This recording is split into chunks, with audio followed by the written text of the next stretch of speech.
ក្រុមការងាររាជរដ្ឋាភិបាលចុះមូលដ្ឋានខេត្តកំពតបានចុះជួបសាកសួរសុខទុក្ខបងប្អូនប្រជាជនតាមមូលដ្ឋាននិងពិនិត្យស្រះទឹកសហគមន៍ទន្លេនាមផ្ទះសំណាញ់ផ្សារបោះដុំបន្លែកសិដ្ឋានចិញ្ចឹមមាន់ជាសហគមន៍និងក្រុមសហគមន៍ដាំស្ពៃក្រញាញ់ដែលស្ថិតនៅស្រុកអង្គរជ័យខេត្តកំពតក្រុមការងារមើលឃើញថាភាពជាគំរូរបស់កសិករនិងសហគ្រិនភាពរបស់សហគមន៍មូលដ្ឋាន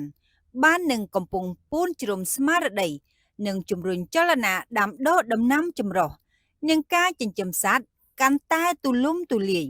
ប្រកបដោយគំនិតច្នៃប្រឌិតស្របតាមសក្តានុពលភូមិសាស្ត្រនិងតម្រូវការ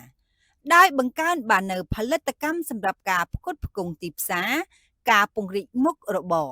និងការប្រើប្រាស់ធនធានដីឲ្យអស់សក្តានុពលដែលធ្វើឲ្យជីវភាពរស់នៅប្រចាំថ្ងៃបានកាន់តែប្រសើរដោយមានការយកចិត្តទុកដាក់ពីរាជរដ្ឋាភិបាលក្រុមការងាររដ្ឋបាលខេត្តមន្ទីរជំនាញនិងក្រសួងស្ថាប័នពាក់ព័ន្ធនិងដោយផ្អែកលើភាពឧស្សាហ៍ព្យាយាមការអំណត់ការអភិវឌ្ឍខ្លួនជាប្រចាំបងប្អូនកសិករនិងបន្តទទួលបាននូវការគាំទ្រទាំងហេដ្ឋារចនាសម្ព័ន្ធទុនបច្ចេកទេសនិងការសម្របសម្រួលទីផ្សារដែលនឹងរួមចំណែកលើកស្ទួយផលិតភាពគុណភាព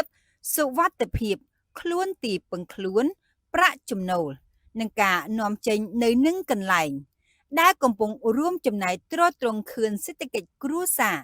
និងប្រែក្លាយតំបន់ឆ្នេរជាពលសេដ្ឋកិច្ចជាតិដ៏សំខាន់របស់ជាតិ